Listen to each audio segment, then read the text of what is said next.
Boa noite, bom dia, boa tarde, olá, meus amigos e minhas amigas, meus queridos e minhas queridas. Tudo bem com vocês? Talvez você esteja vendo o título do vídeo e pensando que esse é um vídeo sobre iPhone, sobre tecnologias, mas definitivamente esse não é um vídeo sobre iPhones. Mas é claro que durante o vídeo eu vou fazer um unboxing de um iPhone. Mas essa, na verdade, é a primeira página da minha biografia pessoal feita por mim mesmo. Deixa eu fazer um convite. Se inscreve nesse canal, deixa seu like para mim saber se você gostou ou seu dislike, se você não curtiu. E se você tiver alguma coisa para comentar, alguma pergunta para fazer, aqui embaixo também nos campos de comentário estão abertos para vocês. Show de bola? Esse aqui é então a primeira página da minha biografia pessoal. Um pouco mais velho, quando eu pensava nas coisas que eu queria fazer nessa terra, nas coisas que eu queria deixar de legado, uma das coisas que eu pensava é que eu queria ser tão grande e tão importante ao ponto de jamais ser esquecido. Porque a gente sabe que cedo ou tarde a gente vai embora, né?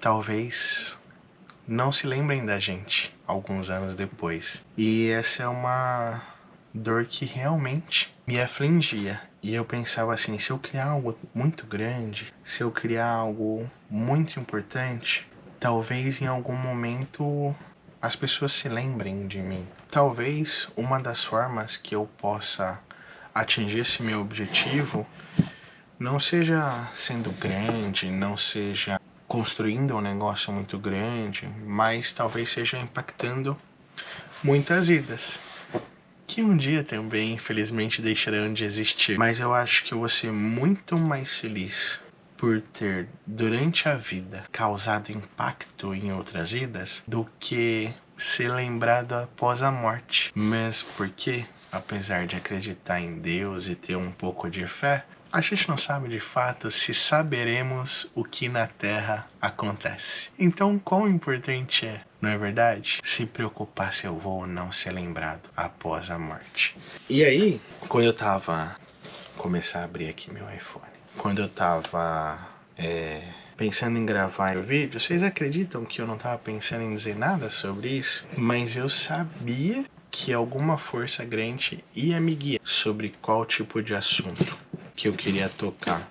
E eu esperei por muito tempo para gravar esse vídeo. O meu primeiro conteúdo na internet, já com esse objetivo, já com esse sonho, já tem mais de 15 anos. Porque lá para os meus 17, 18 anos, eu construía o meu primeiro blog, o blog do Leonardo Fuliene. Nunca teve nome, a não ser o meu próprio nome. Talvez seja esse egocentrismo, né, que eu possuo ainda enraizado de querer ser lembrado por ter algo grande. E de lá pra cá muita coisa aconteceu na minha vida para que eu até esse exato momento não tivesse feito isso. Mas ontem eu tava um pouco triste comigo mesmo, sem nenhum motivo muito forte. Eu saí pra rua pra dirigir, que é algo que me faz muito bem, dirigir sozinho e refletir sobre a vida. E eu tava aprendendo esses dias, inclusive, que esse ato de poder parar e refletir sobre a nossa própria vida é o que o pessoal chama de mindfulness hoje. Quer ver? Vamos dar uma olhada aqui junto no Google.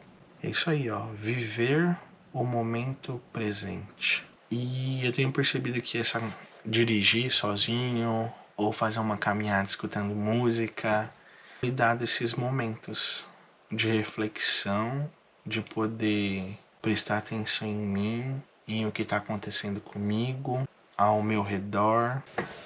E é muito bom, porque são momentos que a gente consegue criar conexões neurais aqui dentro para resolver problemas. E aí, eu tava precisando ontem fazer coisas do meu trabalho, que eu tô travado tem alguns dias, que é produzir vídeos pro canal. E alguma coisa estava me impedindo. E aí eu saí, comecei a dirigir e eu tive esse desbloqueio de tipo, na verdade, Léo, o que você precisa fazer, então vai lá e grava o seu primeiro vídeo. E aí eu liguei a câmera e comecei a gravar. Mas com 8 minutos de gravação, a câmera desligou. Aí eu fiquei irritado, bravo, mais chateado. Mas eu passei alguns segundos ali, voltei, o dia terminou, acabei que eu não fiz mais nenhum vídeo ontem. Aí hoje eu saí de novo pra rua gravar pra no Blue Intercâmbio. E depois de ter feito o segundo vídeo, que era exatamente na Apple, eu fiz a compra desse iPhone, comemorando com meus colegas, com meus amigos, que eu construí lá dentro da empresa. Hoje eu tenho 34 anos e eu nunca tinha comprado um iPhone antes. Tinha comprado vários Samsungs, alguns Xiaomis, alguns Motorolas, Nokias, mas nunca tinha comprado um iPhone. E eita, bicho bonito de celular, né? Parece uma joia isso aqui. Olha que coisa linda. Mas esse não é pra mim um vídeo sobre iPhone. É um vídeo sobre conquistas, sobre jornadas, sobre estar empreendendo oficialmente há 2013 para 2024. Quase 11, 12 anos de empresa aberta. Já abri em novembro de 2013, se eu não estou enganado, meu primeiro CNPJ. E esse é um vídeo então sobre a minha jornada. Sobre como é que eu cheguei até aqui. Sobre como é que eu consegui comprar meu primeiro iPhone. E eu quero compartilhar um pouco então com vocês sobre a minha história. Então essa é a primeira página da minha biografia. Vídeo sobre iPhone. Mas eu tô me inspirando no fato de eu ter mais essa conquista para vir compartilhar com vocês um pouquinho da minha história. Enquanto isso, vamos desenrolar esse cabinho aqui. Vem um cabinho junto com o meu iPhone e nós vamos colocar ele para carregar enquanto nós conversamos. Tô com dó de tirar esse papelzinho aqui. Eu nasci no interior de São Paulo, numa cidade chamada Marília. Eu nasci no interior de São Paulo, numa cidade chamada Marília, onde eu tive uma infância bacana. Eu não lembro de ter sofrido, sabe, esses dramas que muitos jovens, infelizmente, vivem em sua infância, de passar fome e ter muitos eventos traumáticos da infância. Mas eu vinha de uma família humilde. Eu trabalhava bastante, a minha mãe também trabalhava. E com 7 para 8 anos, nós nos mudamos para São Paulo. Lá pro bairro do Limão, onde eu já me lembro um pouco mais dos eventos da minha vida. Dos 8 anos para trás eu não recordo, assim, de muitas coisas. Quiçá alguns momentos de brincadeira com meus irmãos. Pouca ou nenhuma coisa de como era a escola. Mas eu me lembro da relação com meus avós, com meus tios, com meus primos. E aí nós viemos para São Paulo poucos meses depois, ou no mesmo mês que nós nos mudamos, eu fiz aniversário. Se eu não estiver enganado a respeito da ordem cronológica dos fatos, meus 8 anos eu fiz já em São Paulo, na capital. E aí eu comecei a estudar numa escola lá do bairro. Me apaixonei ali pela primeira vez por uma menininha e a vida foi acontecendo, né? Estudando em escola pública, escola da prefeitura. Aí eu lembro que na quinta série eu fui estudar numa escola, nossa, muito, muito péssima. E graças a Deus eu não fiquei lá, porque eu tenho certeza que talvez as coisas não tivessem acontecido como aconteceram se eu ficasse lá. Apesar de eu ser um aluno muito aplicado, lá tinha várias má influências, sabe? A minha vida continuou acontecendo e eu me lembro, isso é uma coisa que me marca bastante e eu tenho orgulho de contar essa história, né? Que eu aprendia muito fácil as coisas na escola. Eu aprendi as coisas assim com uma extrema facilidade. Eu não precisava fazer muita lição de casa. Por isso eu acabava inclusive sendo um pouco bagunceiro nas aulas. Os professores com alguma frequência chamavam minha mãe e meu pai para dizer que, olha, o Léo faz bagunça porque ele aprende, ele não precisa fazer lição e aí ele quer ficar farriando, mas ele está atrapalhando os outros alunos. Eu não era do fundão, mas também não era da primeira fileira. Ficava ali talvez na segunda ou na terceira carteira. Eu levantava muito a mão, eu perguntava bastante e eu aprendia muito fácil. Com 13 para 14 anos eu já fazia há alguns anos música, que a minha madrinha, que hoje é falecida, a dona Blandina, que eu chamava de tia Dina, pôde me ajudar a investir nisso, né? E pagou para mim e para meus irmãos também na época para aprender a tocar instrumentos. Então eu aprendi a tocar teclado, aprendi a tocar um pouco de piano, fiz alguns meses de bateria e uns tantos de meses de violão e guitarra. Mas o instrumento com o qual eu mais me familiarizei foi de verdade o teclado. Hoje eu não lembro muito mais como é que toca não. Lembro alguns acordes, uma ou outra música de cabeça, mas eu tô bastante enferrujado. Mas eu acho que isso é uma parte importante do meu desenvolvimento. Dali para até a minha idade adulta, eu sempre estava fazendo alguma coisa além de o colégio.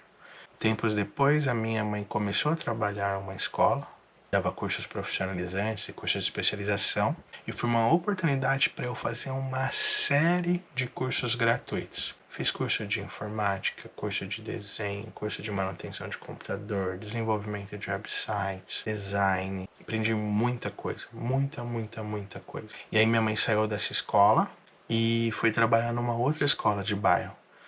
Essas escolas que davam cursos também de informática, né? E essas coisinhas. E lá eu comecei a fazer um curso técnico. Eu acho que eu já devia ter aí uns 14 para 15 anos. Era um técnico de informática com especialização em web design, se eu não estou enganado. Nessa época, que eu devia ter ali 14 para 15, 15 para 16, quando eu comecei a aprender computação, eu já comecei a fazer alguns pequenos trabalhos para parente. A tia me chamava de vez em quando para consertar seu computador. Para alguns amigos do prédio, eu lembro que eu também de vez em quando fazia, tipo, formatar um computador, ajudar com isso aqui. Eu lembro de nessa idade, eu e meu irmão já programarmos alguns boots.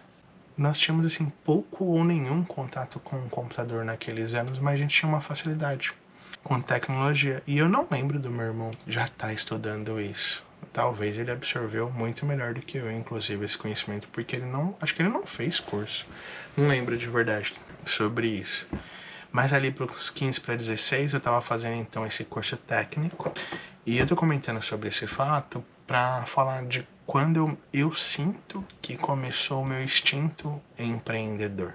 Porque nessa época eu já via algumas possibilidades a respeito de empreender. Eu comecei então a consertar computador, a formatar computador. E dos 15 para os 16, eu não lembro certinho as datas, porque na verdade já fazem muitos anos.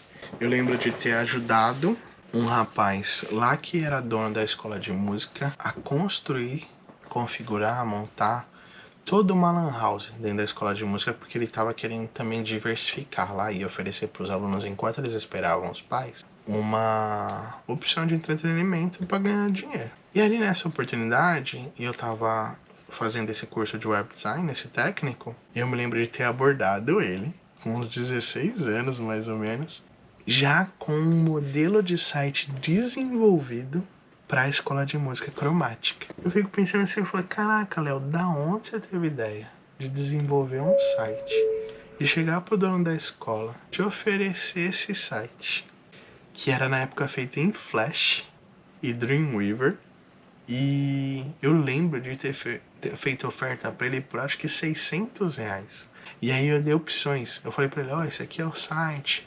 Em Flash, todo animado, eu fiz um menu assim na esquerda que era uma guitarra. E cada espacinho que tinha assim entre as notas na guitarra era uma coisa. Então, tipo, menu, a escola, as aulas, endereço, essas coisas. Cada vez que ia passando o mouse, tocando uma mouse, tipo, tan, tan. E aí, só que eu não fui só com essa opção. Eu já tinha na cabeça uma noção de mix de produto, de pacotes, de ter uma opção mais cara e também ter uma opção mais barata. E eu não tinha estudado administração de empresas ali, tá ligado? Eu fui lá para ele e ofereci essa opção, que era em Flash, mais cara.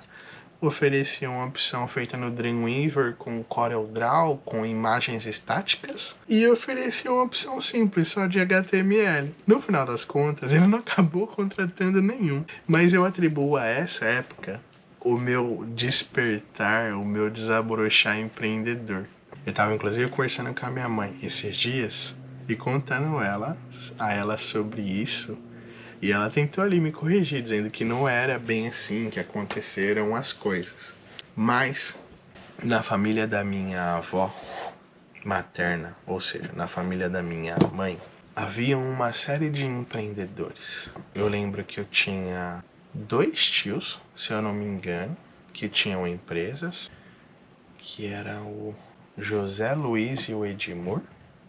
Aí você vê como criar grandes coisas não é tão relevante no ponto de ser lembrado para sempre, né? Se não saberia o nome dos caras na ponta da língua. É importante talvez gerar mais impacto do que ter dinheiro, né? Mas um dia a gente vai refletir melhor sobre isso. Então esses caras eram empresários e eles tinham no interior coisas que outras pessoas que não eram empresário não tinham. Como, por exemplo, carros grandes, casa própria, com piscina, sítio.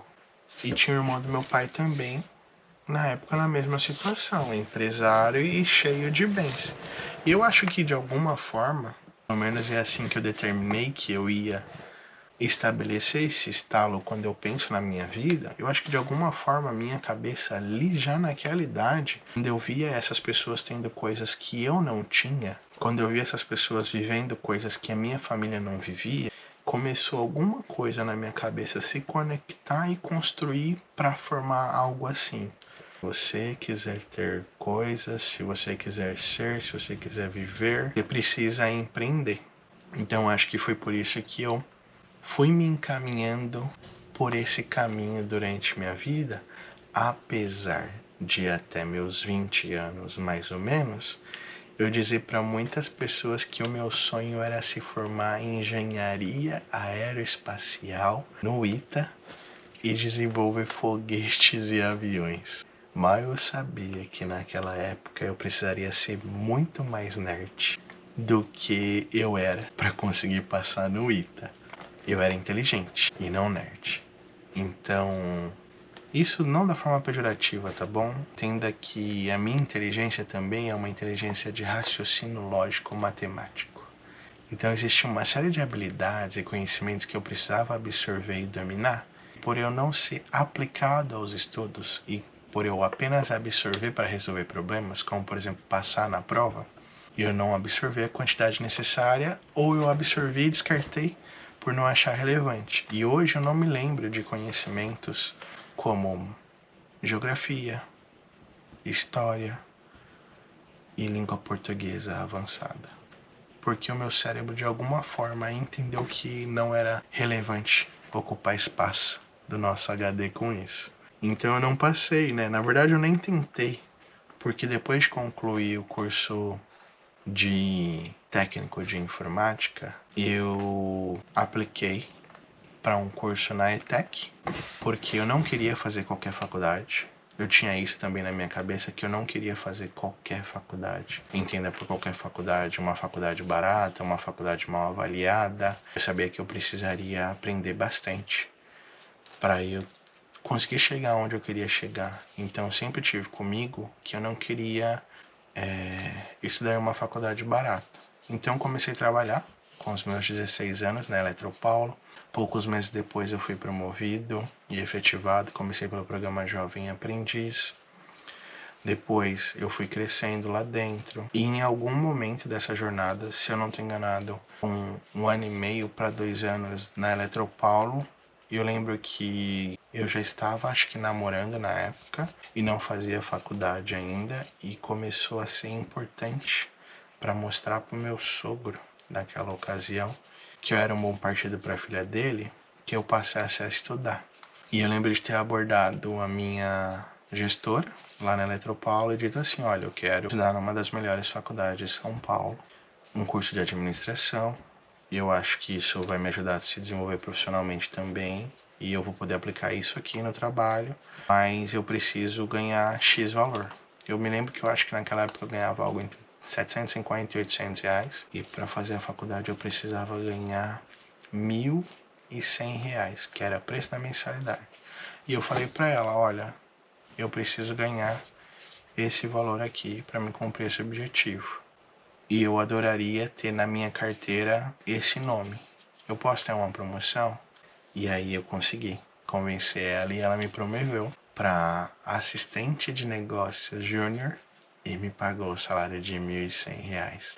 Poucos tempo depois eu fiz a minha matrícula na FECAP, que é a Fundação Escola de Comércio Álvares Penteado, e comecei a estudar um dos melhores cursos da minha vida, o lugar que eu mais aprendi na minha vida, que foi a administração de empresas. Eu lembro alguns nomes importantes dessa minha jornada lá, que se um dia eu encontrar eles por aí eu quero agradecer ainda. Ou quem sabe eu chame eles pelo LinkedIn, né? Foi meu professor Jesus, que me ensinou teoria geral da administração, e principalmente o meu professor Robson, que me ensinou lógica. Mas não lógica de programação, ele me ensinou lógica formal, né? Lógica de argumentação. E eu tenho um puta carinho por ele, principalmente porque ele não era respeitado na escola. Ele era tido como louco, que a cabeça dele funcionava muito ali dentro da lógica formal. Ele tinha dificuldade de se relacionar com as pessoas. Com 1 ano e pouco na faculdade, eu estava sendo aprovado no ProUni com uma bolsa de 100%. Naquela época, eu acho que com 6 meses e pouco de faculdade, eu perdi meu emprego no Eletropaulo. E para não deixar de estudar, eu consegui um estágio na própria faculdade, que eu não ganhava nenhum real, que não vale transporte, e a bolsa de estudos. Para não ficar atrelado a isso para sempre, surgiu a oportunidade de fazer o ProUni. Eu fiz o ProUni, tirei, se eu não me engano, entre 700 e 800 pontos, e consegui com isso uma bolsa de 100% da FECAP. E a partir do primeiro semestre do segundo ano, terceiro semestre ou quarto semestre, eu passei a ter uma isenção, então pelo ProUni, da bolsa. E aí não fazia mais sentido trabalhar na facu. Comecei a aplicar para outras vagas, e a pessoa que hoje é minha esposa, e que naquela ocasião acho que era só uma paquera, estava trabalhando no Banco Bradesco, me deu a ideia de mandar meu currículo, e eu entrei pro Banco Bradesco, por onde eu vinha trabalhar por 3 anos e também passar por várias promoções. Eu saí de escriturário para caixa, de caixa para assistente de gerente, de assistente de gerente para gerente, em 3 anos. Fui certificado pela CPA, pela Ambima em investimentos. Era uma paixão o assunto finanças e investimentos. Nessa época eu já tinha o blog, já tinha escrito alguns artigos, já tinha feito meus primeiros investimentos em ações, já tinha tentado outras coisas de empreender, tinha tentado ganhar dinheiro com marketing multinível. Me cadastrei na Herbalife. A minha vida depois que eu entrei para a faculdade de administração era tentar ter um negócio, que eu queria aparecer na capa Pequenas Empresas, Grandes Negócios da revista. E nessa época eu ainda tinha a ilusão de que isso aconteceria da noite pro dia, que seria fácil, que seria tranquilo. E é isso. 3 anos depois, eu saí do Banco Bradesco, abri um novo negócio chamado La Belle Lune, que era uma tentativa de ter um e-commerce e uma revenda porta a porta de semi-joias. Não deu certo, mas a gente vai continuar essa biografia em um próximo vídeo. Show de bola? Tô feliz aqui com a minha conquista, com o meu iPhone. Eu pensei que nós íamos fazer um vídeo sobre conquistas e sonhos e jornada, mas na verdade a gente fez um vídeo só sobre a jornada. E é assim que eu pretendo tocar o meu canal, tá? Eu vou falar o que eu pensar, quando eu pensar, como meu coração mandar. Quero falar sobre empreendedorismo, falar sobre finanças, falar sobre família, falar sobre mindfulness. Eu quero compartilhar o que eu acho que pode ajudar você, transbordar na sua vida e causar aquele impacto que talvez seja duradouro e que te faça lembrar de mim por um tempo e depois, quem sabe, você esqueça. Assim como eu tenho feito na minha empresa, ajudando pessoas a realizar sonhos, que cedo ou tarde acabam esquecendo que eu passei pela vida dela, e isso é normal. Eu entendi que eu não vou ser lembrado para sempre, provavelmente. Mas enquanto eu estiver aqui na Terra, eu quero ser feliz e me orgulhar por ter impactado vidas de alguma forma. Eu entendi que é isso que eu quero, sabe, hoje. E através disso, provavelmente eu consiga trazer impacto para minha vida. Isso aqui é só um bem, é só dinheiro. Tem muito mais por trás. Tem a felicidade da minha família, o acesso à saúde para meus filhos. Aqui na descrição desse vídeo, falar com qualquer pessoa do meu time agora mesmo. Eles vão te ajudar a aumentar sua chance de aprovação em até 5 vezes. Nós vamos te ajudar com planejamento, execução do pedido de visto, sua chegada aqui. Vem conosco, vem e se inscreve no nosso canal. Deixa seu like e um comentário. Eu te vejo numa próxima. Um abraço! Tchau!